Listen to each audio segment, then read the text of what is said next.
नमस्कार, मैं श्याम गिरी। आप देख रहे हैं टीएफडी इंडिया न्यूज 24। टीएफडी इंडिया न्यूज 24 में आप सभी दर्शकों का स्वागत है। पुणे के अंदर राहुल गांधी ने जो महिलाओं की गूंज की और तकरीबन 1.5 लाख से अधिक महिलाओं ने रजिस्ट्रेशन किया था, लेकिन राहुल गांधी ने एक ऐसे लकीर खींची है जो मोदी सरकार के लिए शुभ संकेत नहीं है। और पहली अग्नि परीक्षा मोदी सरकार की उत्तर प्रदेश, उत्तराखंड, गोवा, मणिपुर, पंजाब होने जा रहा है, जो 4 महीने बाद 5 राज्यों के चुनाव है। लेकिन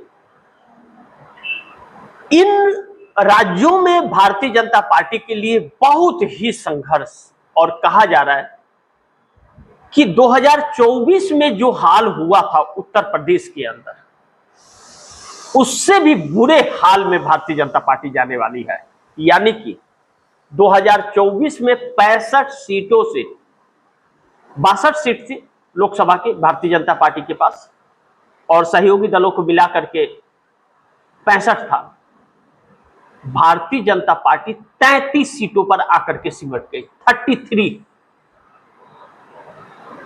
और समाजवादी पार्टी 37 और 10 सीट, 6 सीटें कांग्रेस लेकर के आई थी लोकसभा की।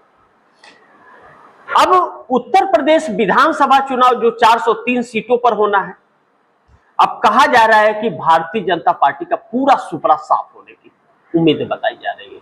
ऐसे में नरेंद्र मोदी के लिए बहुत बड़ा संकट उत्पन्न हो गया है।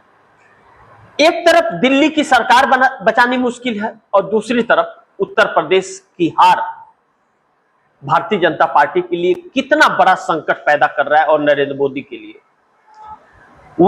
वैसे ही नरेंद्र मोदी को लेकर के यह कहा जा रहा है कि केंद्र की हालत इस वक्त यह है कि 362 सांसदों का सपना देखने वाली भारतीय जनता पार्टी, मोदी 362 सांसदों का सपना देख रहे थे,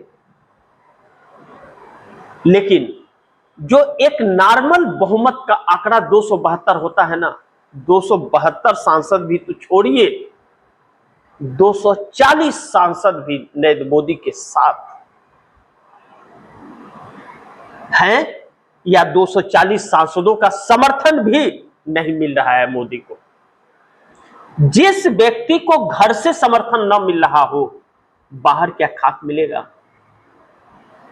362 का सपना देखने के लिए नरेंद्र मोदी ने पता नहीं कितनी पार्टियों को तोड़ दिया, अपने रिश्ते खराब कर लिए। इस देश की जेनजी युवा पीढ़ी ने इस सरकार को उलट पलट कर दिया है, और जेन अल्फा ने हर राज्य की सरकारों को भारतीय जनता पार्टी के नंगा कर दिया है। इनकी एक एक सच्चाई खुल करके सामने आ गई है। अब ऐसे में सहयोगी दल चंद्रबाबू नायडू से जब बात अमित शाह की बिगड़ गई, और अमित शाह खुद फंसे हुए हैं राहुल गांधी के चंगुल में, और अब एफआईआर भी दिल्ली प्रोटेस्ट को लेकर के हो चुका है पैलेट गन पर, तो सीधा कनेक्ट अमित शाह होते हैं, तो चिड़चिड़ापन तो आ ही जाता है। और वही चिड़चिड़ापन अमित शाह को एक ऐसे स्थान पर ले जाकर के खड़ा करता है कि उनकी कुर्सी संकट में है। लेकिन कुर्सी संकट तो मोदी की भी है, और जाना मोदी को भी है, क्योंकि मोदी की लोकप्रियता में जो गिरावट दर्ज की जा रही है, वह गिरावट बहुत ही संकट भरा है।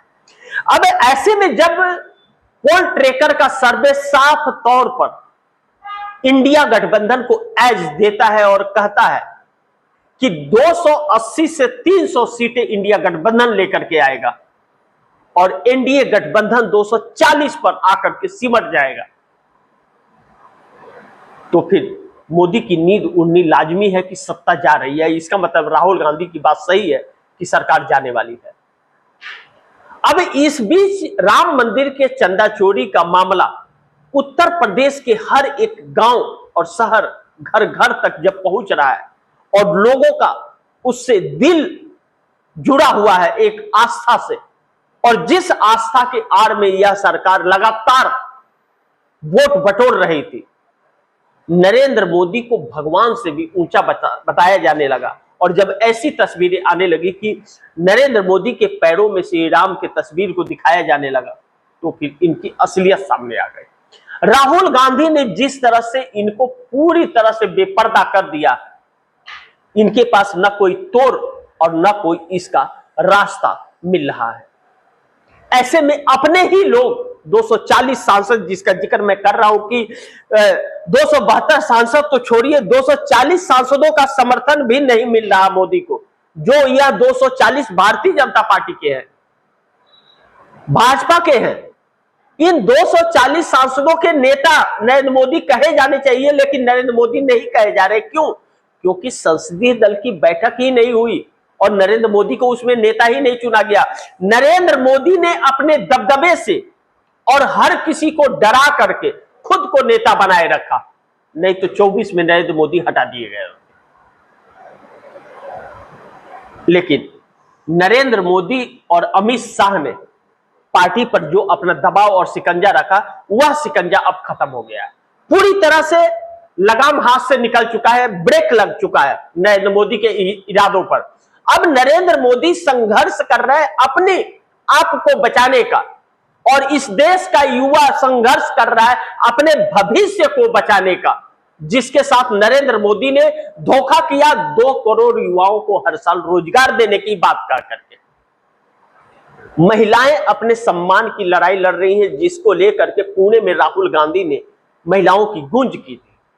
वह महिलाएं अपनी आप बीती बताती है तो यह सरकार बैकफुट पर आती है कि जिन महिलाओं के सम्मान की बात यह सरकार करती थी, उन महिलाओं को कितना डर लगता है और कितना छेड़ा जाता है उसे। और सबसे ज्यादा अगर सेक्स स्कैंडल आया इस देश के अंदर 12 सालों में, तो इन्हीं के पार्टी से या इनके संगठन से जुड़े हुए लोगों के नाम आए, और बड़े बड़े नाम आए। कहते हैं कि नाम बड़े और दर्शन छोटे।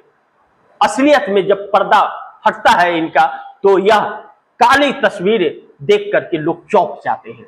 मणिपुर उसका जीता जागता उदाहरण है। मणिपुर में तो भाजपा की सरकार है, राष्ट्रपति शासन लगा, फिर राष्ट्रपति शासन हटा करके कर दिया। दूसरे राज्यों में, विपक्ष के राज्यों में राष्ट्रपति शासन के जरिए सरकार हड़पने की कोशिश करती है, लेकिन खुद के राज्यों में गुंडागर्दी चल रही है। बंगाल के अंदर साम दंड भेदभाव चोरी डकैती से चुनाव जीती भाजपा, ममता बनर्जी के साथ छल की, और न्याय भी ममता बनर्जी को नहीं मिला और पार्टी को पूरी तरह से तोड़ दिया, और उसके बाद लोगों को पिटवा रही है भाजपाई गुंडों से। पुलिस हाथ पर हाथ धर के बैठी है, किधर जा रहा है व्यवस्था। अगर यह दूसरी सरकार होती तो राष्ट्रपति शासन लगाने की बात हो जाती। और पूछो तो भारतीय जनता पार्टी के नेता कहते हैं कि इनके ऊपर क्या फूल बरसाएंगे। एक सांसद जो चुना हुआ है, जिसकी जिम्मेदारी लोकसभा स्पीकर की, और जिस राज्य में वह जाए उस राज्य के राज्यपाल की होती है सुरक्षा की, वहां से रात के अंधेरे में महिला सांसद को निकाल दिया जाता है। जी हां, मैं महुआ मोइत्रा की बात कर रहा हूं, जो टीएमसी की तेज तर्रार सांसद है, लेकिन वह महिला झुकी नहीं, इनके सामने नतमस्तक नहीं हुई, बिकी नहीं। लेकिन नरेंद्र मोदी 362 सांसद एकत्रित करके डिलिमिटेशन बिल लाने के चक्कर में खुद के 240 सांसदों को गंवा बैठे, और जनता इनके खिलाफ हो रही है। उत्तर प्रदेश चुनाव बुरी तरह से हारने की बात कही जा रही है। अब कहा जा रहा है कि उत्तर प्रदेश में भारतीय जनता पार्टी 100 से 150 सीटों के आसपास सिमट जाएगी, और इतना भी मिल गया तो बहुत सम्मान होगा। इतना भी मिलने की उम्मीद नहीं बताई जा रही है। यानी कि चंदा चोरी हर जगह, हर घर में डूब गई है। लेकिन इसी बीच अगर चंद्रबाबू नायडू जैसे लोगों से नोक-झोंक हो जाती है भारतीय जनता पार्टी की, तो कितनी चिंता का विषय मोदी सरकार के लिए है, जो एक मजबूत बैसाखी है चंद्रबाबू नायडू। लेकिन नरेंद्र मोदी ने फायदा उठाया, नीतीश कुमार को इतना दबाया, नीतीश कुमार को यहां तक कि सीएम की कुर्सी भी छीन ली। नीतीश कुमार आज तक चुप है, लेकिन जब मानसून सत्र चल रहा था तो 3 बार बैठकें नरेंद्र मोदी ने नीतीश कुमार से की, जबकि नीतीश कुमार जब सीएम थे, आते थे तो मुलाकात नहीं करते थे, वह बैरन वापस चले जाते थे।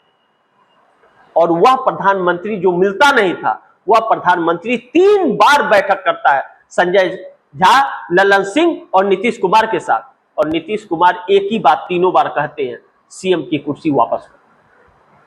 और नीतीश कुमार के पार्टी में तकरार होता है और बिहार के अंदर संग्राम छिड़ता है। लेकिन बिहार के अंदर भी जिस तरह से छात्र आंदोलन फिर से तेज गति की तरफ बढ़ रहा है और राजभवन घेराव की बात कर रहा है, बिहार सरकार, सम्राट चौधरी की सरकार बहुत ही डरी हुई है। सम्राट चौधरी को कई मोर्चे पर चुनौती है।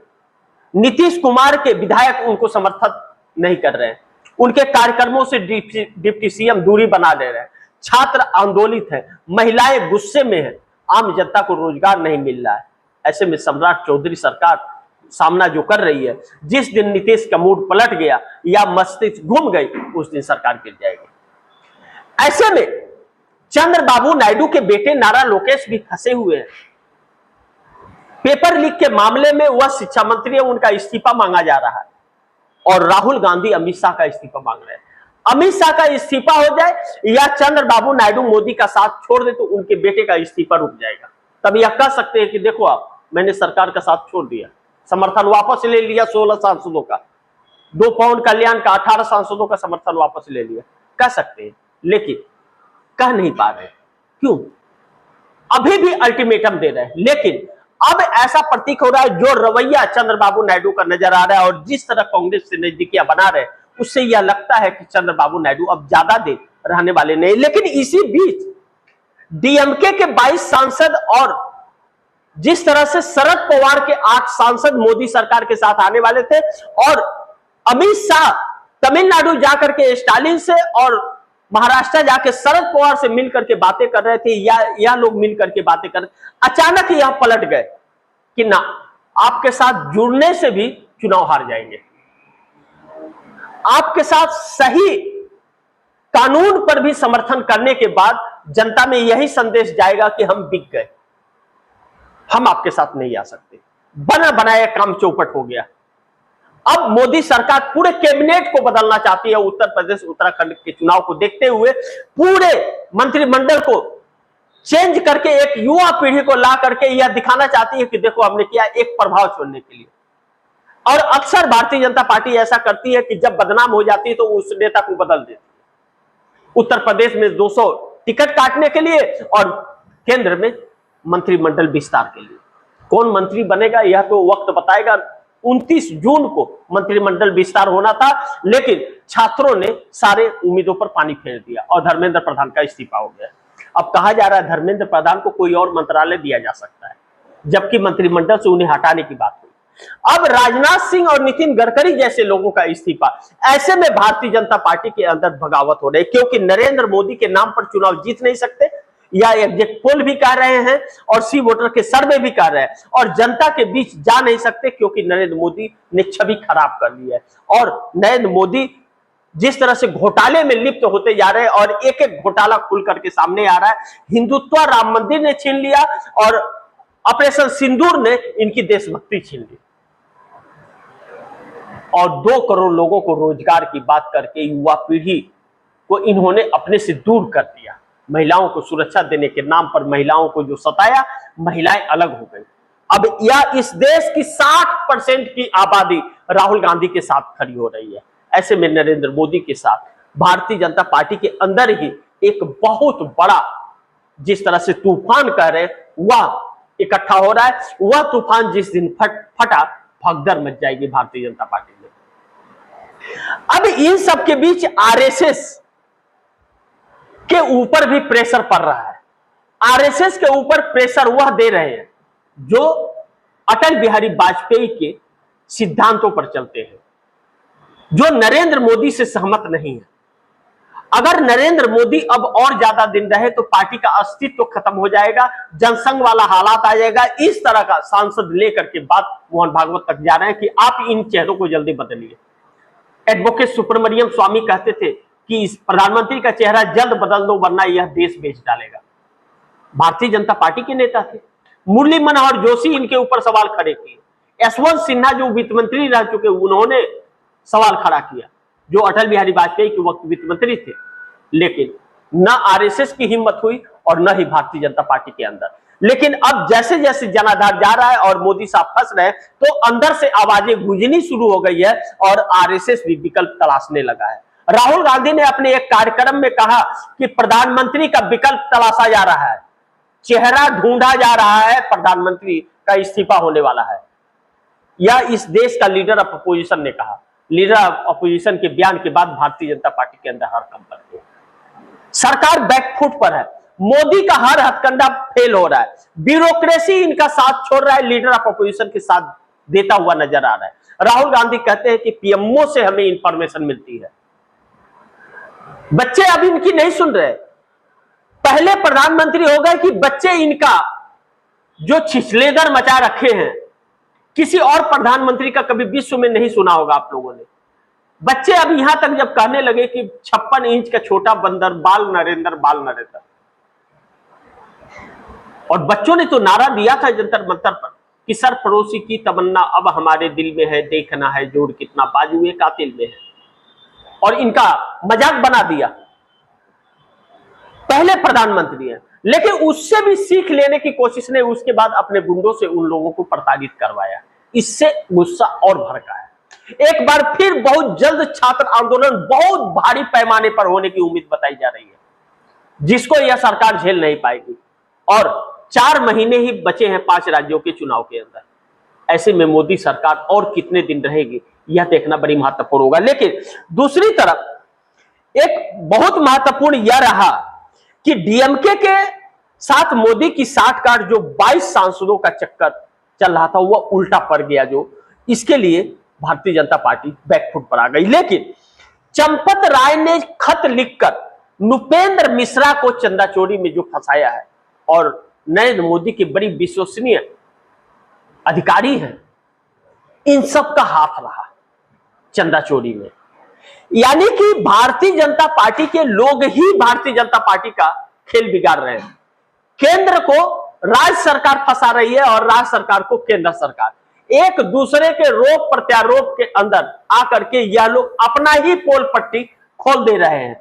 ऐसे में भारतीय जनता पार्टी के जो 240 सांसद हैं, उनका भी साथ नहीं मिल रहा है मोदी को, और 272 जो बहुमत, एक नॉर्मल बहुमत का आंकड़ा है, वह भी है या नहीं है, उस पर भी संदेह तब मच जाता है जब डीएमके के 22 सांसद और शरद पवार के 8 सांसद या 30 सांसद आने से इंकार कर देते हैं, और नीतीश नायडू के 3 सांसद जाने के फिराक में लगे रहते हैं। तब यह आशंका जाहिर हो जाती है कि 272 तो छोड़िए, 240 भारतीय जनता पार्टी के भी सांसदों का साथ है इनके पास या नहीं।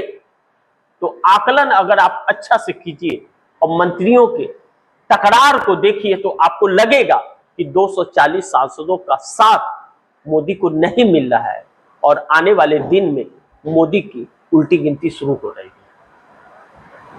अच्छे दिन लाने वाले बुरे दिन की कल्पना करने लगे।